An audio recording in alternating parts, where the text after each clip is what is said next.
ನಮ್ಮ ವಿರಾಮದಲ್ಲೂ ರಾಮನಿದ್ದಾನಲ್ವೇ? ಹೌದು, ರಾಮ ಅನ್ನೋ ಪರಿಕಲ್ಪನೆಯೇ ಅದ್ಭುತ. ಅವ ಎಲ್ಲೆಲ್ಲೋ ಇದ್ದಾನೆ, ನಾವು ಅವನನ್ನು ಹುಡುಕಲಿಲ್ಲ ಅಷ್ಟೆ. ಇಂಥ ರಾಮನ ನಾಮವನ್ನು ರತ್ನಾಕರರಿಗೆ ನಾರದ ಮಹರ್ಷಿಗಳು ಉಪದೇಶಿಸ್ತಾರೆ. ಇದೇ ರಾಮಾಯಣದ ರಚನೆಗೆ ಕಾರಣವಾಗುತ್ತೆ. ರತ್ನಾಕರರು ವಾಲ್ಮೀಕಿಯಾಗಿ ಪರಿವರ್ತನೆಗೊಳ್ತಾರೆ. ಎಲ್ಲಿಯ ಪರಮಲೋಭಿ ಶ್ರೀನಿವಾಸ ನಾಯಕ, ಎಲ್ಲಿ ಪರಮ ವಿರಾಗಿ ಪುರಂದರದಾಸರು. ಎಂಥ ಪರಿವರ್ತನೆ ಅದು! ಆ ಶುಷ್ಕ ಹೃದಯದಲ್ಲಿ ಅದೆಷ್ಟು ರಸಗಳ ಆವಿರ್ಭಾವ, ಅದೆಂಥ ತನ್ಮಯತೆ, ಎಂಥ ಸಮರ್ಪಣೆ, ಎಂಥ ದಿವ್ಯತೆ!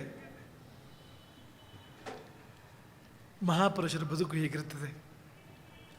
ಹಾಗಾಗಿ ಮೇಲ್ನೋಟಕ್ಕೆ ನಾವು ತೀರ್ಮಾನ ಮಾಡಬಾರ್ದು.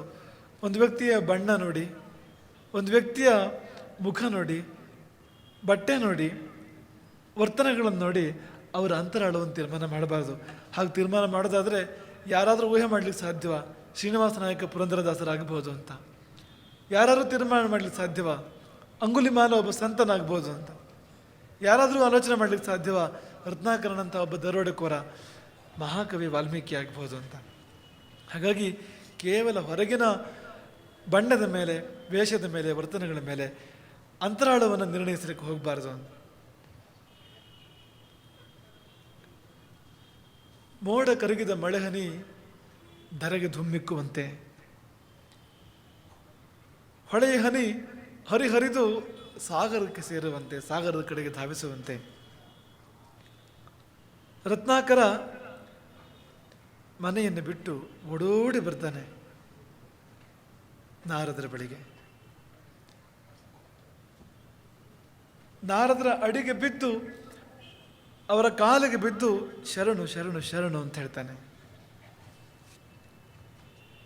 ಅವರ ಕಟ್ಟುಗಳನ್ನು ಕಳಚಿ ಹಾಕ್ತಾನೆ. ನಾರದರನ್ನ ಕಟ್ಟಿ ಹಾಕಿ ಬಂದಿದ್ದ ಮನೆಗೆ. ಹಿಂದಿರುಗಿದ್ದವನು ಮಾಡಿದ ಮೊದಲ ಕೆಲಸ ಅಂದರೆ ಅವರ ಕಟ್ಟನ್ನು ಕಳಚಿ ಹಾಕೋದು.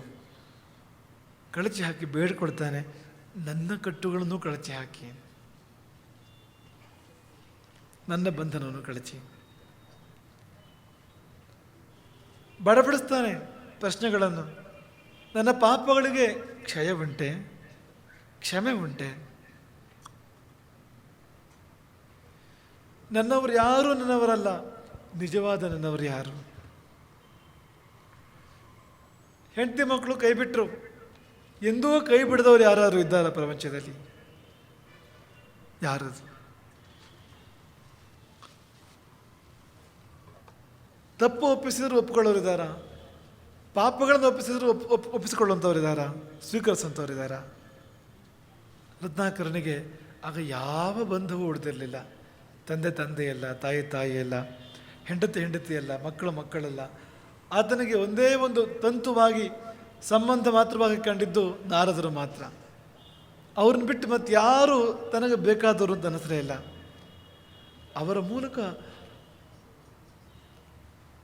ಶಾಶ್ವತವಾದನ್ನು ಹೊಂದಬಹುದು ಅಂತ ಅನ್ನಿಸ್ತು. ಹಾಗಾಗಿ ಪೂರ್ಣ ಶರಣಾಗತಿ, ಸಂಪೂರ್ಣವಾಗಿ ನಾರದರ ಕಾಲಿಗೆ ಬಿದ್ದು ಶರಣಾಗ್ತಾನೆ ರತ್ನಾಕರ. ನಾರದರು ರತ್ನಾಕರನನ್ನು ಸ್ವೀಕರಿಸಿದರು. ಆತನ ತಲೆ ಮೇಲೆ ಕೈ ಇಟ್ಟರು, ಬೆನ್ನು ನೇವರಿಸಿದರು.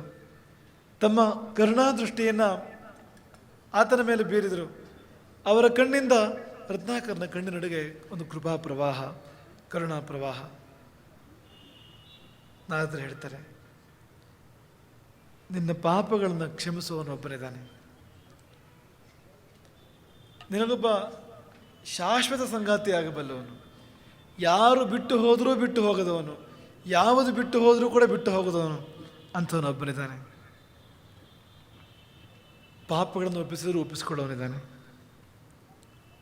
ಆದರೆ ಅವನು ಒಬ್ಬನೇ, ಅಂಥವ್ರು ಇನ್ನೊಬ್ಬರೇ ಇಲ್ಲ. ಹುಡುಕಿ ನೋಡಿದರೆ ಈ ಜಗದಲ್ಲಿ ಮತ್ತೊಬ್ಬ ಅಂಥವರಿಲ್ಲ. ಅಂಥ ದೂರ ಬಂತು, ದೀರ್ಘ ಬಂತು.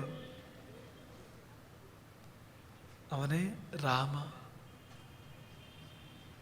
ಅವನು. ಆತ ಕರೆದರೆ ಬರ್ತಾನೆ. ಕರೆ ಅವನನ್ನು ನಿರಂತರವಾಗಿ, ಬರುವವರೆಗೂ ಕರೆ, ಬಿಡಬೇಡ. ನಿರಂತರವಾಗಿ ರಾಮ ರಾಮ ರಾಮ ರಾಮ ಅಂತ ರಾಮನನ್ನು ಕರಿತಾ ಇದ್ದರೆ ಯಾವುದೋ ಅಮೃತ ಕ್ಷಣದಲ್ಲಿ ಆತ ಬರಬಹುದು. ಒಂದು ವೇಳೆ ಒಂದೇ ಒಂದು ಬಾರಿ ಆತ ಬಂದರೆ ಮತ್ತೆ ಆತ ನನ್ನನ್ನೆಂದೂ ಬಿಟ್ಟು ಹೋಗೋದಿಲ್ಲ. ಕರೆ ರಾಮನನ್ನು. ರಾಮ ರಾಮ ರಾಮ ರಾಮ ರಾಮ ರಾಮನಾಮವನ್ನು ನಾರದರು ವಾಲ್ಮೀಕಿ ಹೇಳಿಕೊಟ್ರು, ರತ್ನಾಕರನಿಗೆ ಹೇಳಿಕೊಟ್ರು. ರತ್ನಾಕರ ರಾಮನಾಮವನ್ನು ಉಚ್ಚಾರಣೆ ಮಾಡ್ತಾನೆ.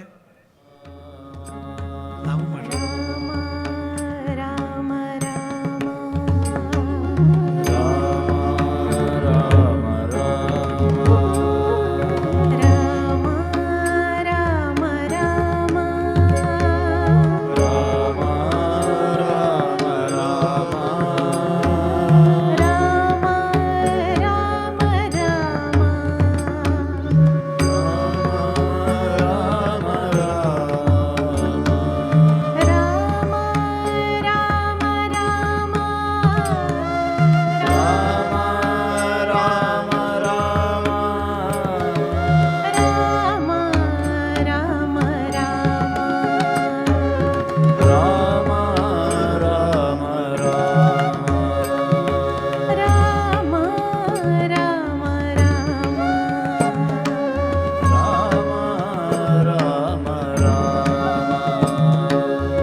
ನಾರದರಿಂದ ರತ್ನಾಕರನಿಗೆ.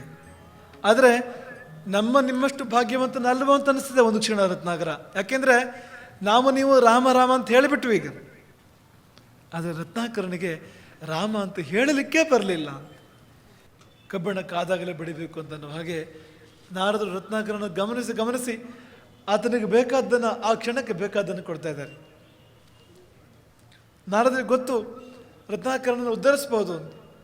ಉದ್ಧರಿಸುವ ಪ್ರಧಾನ ಮಾಧ್ಯಮ ಮಂತ್ರ ಅಂತಲೂ ಗೊತ್ತು ಅವರಿಗೆ.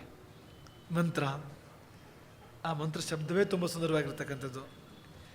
ಮನನದಿಂದ ಯಾವುದು ನಮ್ಮನ್ನು ತ್ರಾಣ ಮಾಡ್ತದೋ, ಕಾಪಾಡ್ತದೋ ಅದು ಮಂತ್ರ. ಯಾವುದನ್ನು ಮತ್ತೆ ಮತ್ತೆ ಭಾವಿಸೋದ್ರಿಂದ, ಯಾವುದು ಮತ್ತೆ ಮತ್ತೆ ನಮ್ಮ ಮನಸ್ಸಲ್ಲಿ ಬರೋದ್ರಿಂದ ನಮ್ಮ ಉದ್ಧಾರ ಸಾಧ್ಯವೋ, ನಮಗೆ ರಕ್ಷಣೆ ಸಾಧ್ಯವೋ ಅದಕ್ಕೆ ಮಂತ್ರ ಅಂತ ಹೆಸರು. ತ್ರ ಅಂದರೆ ರಕ್ಷಣೆ, ಮನು ಅಂದರೆ ಮನನ. ಮನನದ ಮೂಲಕವಾಗಿ ಯಾವುದರಿಂದ ನಮಗೆ ರಕ್ಷಣೆ ಸಿಗ್ತದೋ ಅದಕ್ಕೆ ಮಂತ್ರ ಅಂತ ಹೆಸರು. ಮಂತ್ರವೊಂದನ್ನು ಕೊಡಲಿಕ್ಕೆ ಅವರು ಬಯಸಿದರು ನಾರದರು. ಆ ಮಂತ್ರ ಬೇರೆ ಯಾವುದೂ ಅಲ್ಲ, ರಾಮ ಮಂತ್ರ. ಶ್ರೀರಾಮ ಜಯರಾಮ ಜಯ ಜಯ ರಾಮ ಅಲ್ಲ, 13 ಅಕ್ಷರದ ಮಂತ್ರ ಅಲ್ಲ, 24 ಅಕ್ಷರದ ಗಾಯತ್ರಿ ಅಲ್ಲ, 2 ಅಕ್ಷರ ರಾಮಾಯಣ, 2 ಅಕ್ಷರದ ಮಂತ್ರ. ಆ ಮಂತ್ರಕ್ಕೆ ಸರಿ ಮಿಗಿಲು ಇಲ್ಲ ಅಂತ ದಾಸರು ಹೇಳ್ತಾರೆ. ದರೆಯುಳಿ ಮಂತ್ರಕ್ಕೆ ಸರಿ ಮಿಗಿಲು ಇಲ್ಲ. ಆ ಮಂತ್ರಕ್ಕೆ ಸಮಾನವಾದ ಮಂತ್ರ ಬೇರೊಂದಿಲ್ಲ, ಆ ಮಂತ್ರಕ್ಕೆ ಮಿಗಿಲಾದ ಮಂತ್ರ ಬೇರೊಂದಿಲ್ಲ. ಕೇವಲ 2 ಅಕ್ಷರಗಳು ರಾಮ ಅಂತ. ಆ 2 ಅಕ್ಷರಗಳು ಇದನ್ನು ಉದ್ಧಾರ ಮಾಡಬಲ್ಲುವಂಥವರಿಗೆ ದೃಢ ವಿಶ್ವಾಸ ನಾರದರಿಗೆ. ಅವನ ಬಾಯಲ್ಲಿ ಆ 2 ಅಕ್ಷರ ಉಚ್ಚಾರಣೆ ಆಗಲಿಲ್ಲ ಸರಿಯಾಗಿ, ನಾಲಿಗೆ ಹೊರಳಲಿಲ್ಲ ಅಂತ. ಯಾಕೆಂದ್ರೆ ಅವನಿಗೆ ರಾಮ ಗೊತ್ತಿಲ್ಲ ಅಂತ. ಮರ ಗೊತ್ತು ಅವನಿಗೆ. ಮರ ಅಂದರೆ ಕನ್ನಡದಲ್ಲಿ ಮರಗಿಡಗಳು, ಅದು ಗೊತ್ತು ಬೇಡನಿಗೆ. ಮರ ಅಂದರೆ ಸಂಸ್ಕೃತದಲ್ಲಿ ಹಿಂಸೆಯನ್ನು ಸೂಚನೆ ಮಾಡ್ತಕ್ಕಂಥ ಶಬ್ದ, ಮರಣ, ಅದು ಗೊತ್ತು ಅವನಿಗೆ ಚೆನ್ನಾಗಿ. 7 ಬಂಡಿ ಯಜ್ಞೋಪವೇತದವನಿಗೆ ಹಿಂಸೆ ಗೊತ್ತಿಲ್ಲದೆ ಏನು, ಮೃತ್ಯು ಗೊತ್ತಿಲ್ಲದೆ ಏನು. ನಾರದರು ಬಿಟ್ಟು ಹೋಗ್ಬಿಡ್ಬೋದಾಗಿತ್ತು. ಬಿಡು, ನಿನ್ನ ಬಾಯಲ್ಲಿ ಬರೋದಿಲ್ಲ ಇದು, ನಿನ್ನ ನಾಲ್ಗೆ ತೊದರೋದಿಲ್ಲ ಅಂತ, ಹೊರಳೋದಿಲ್ಲ ಅಂತ. ಹಾಗೆ ಬಿಡಲಿಲ್ಲ ಅವರು ಉಪಾಯ ಯೋಚನೆ ಮಾಡ್ತಾರೆ. ನಿಂಗೆ ರಾಮ ಗೊತ್ತಿಲ್ವಾ, ಮರ ಗೊತ್ತಾ? ನಮ್ಮ ಕನ್ನಡದ ಪರಿಭಾಷೆ ಹೇಳಬೇಕು ಅಂದರೆ ನಿಂಗೆ ಇದು ಗೊತ್ತಾ ಅಂತ ಒಂದು ಮರ ತೋರಿಸಿರ್ಬೋದು ನಾರದರು ಅಂತ. ನಾರದರು ವಾಲ್ಮೀಕಿಯು ರತ್ನಾಕರನು ಕನ್ನಡದವನೇ. ಆದರೆ ಸುಲಭ ಉಪಾಯ ಅಂದರೆ ಮರ ಮರ ಮರ, ಇದು ಗೊತ್ತಾ ನಿನಗೆ ಅಂತ.